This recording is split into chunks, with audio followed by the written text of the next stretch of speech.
Budgeting. In this presentation we're going to look at the concept of budgets and how they can be used in a business to make decisions. So what is a budget? A budget is a plan of the inflows and outflows of money within an organisation. Typically this can be used to help make decisions and to manage your cash flow, which is quite critical if you want to have a successful business.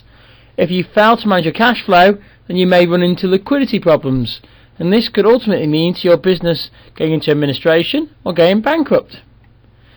There are different types of budget. One type of budget is an expenditure budget. This is a budget that looks at all your costs, so money you're going to spend. Now you would typically compare your budget to your actual figure. So as you can see in this example here, my rent I budgeted for £5,000, but I actually spent £5,500. And the difference is what's known as the variance. Now you have adverse variance and favourable variance. Adverse means worse than planned, where favourable means better than planned. So as you can see there, I planned to spend £5,000, but I spent £5,500. So that meant my variance was minus 500. So that's an adverse variance. I did worse than planned. Whereas on my other side, my wages I planned to spend £2,000, but I actually spent £1,800. So my variance is £200. So that's a favourable variance. Another type of budget we have is what's called a revenue budget. Now this is all the money that comes into the business, so inflows to our business. And just like before, we have a budgeted figure and we have an actual figure. And we have a variance again, which is again favourable if it's better than planned or adverse if worse than planned. So sales, so my products I sell in my shop, in my case I budgeted for £4,000, I actually sold £5,000, so I did better than planned. My variance was 1,000 units. Which of course means that I'm favourable. I have £1,000 more than I planned for, so it's a favourable variance. Whereas on my subscriptions, I have planned for 2,000 subscriptions, I got 1,200 subscriptions, so I'm worse off by 800, so that's an adverse variance. So what's the purpose of budgeting? Budgeting enables an organisation to assess how well it's performing.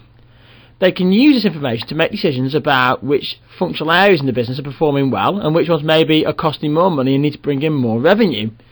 They can spot any areas of weakness in the business and then come up with plans to tackle these areas and address any issues that are coming up in the business.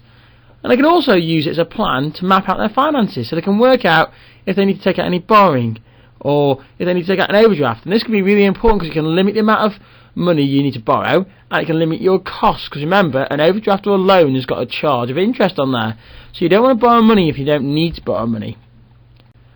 Now you will come across this word called budgetary control.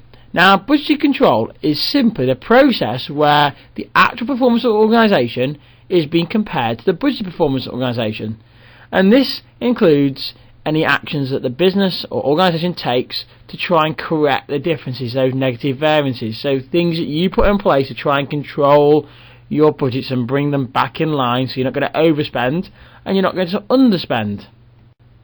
That's it. You should now be able to define a term budget and budgetary control and know how budgets can be used to improve the overall performance of an organisation. Don't forget to follow me on YouTube and subscribe to my channel, or follow me on Twitter at BeeBusinessBee. Remember, you can tweet me any areas of business you want me to cover in the future, and remember to visit my website beebusinessbee.co.uk.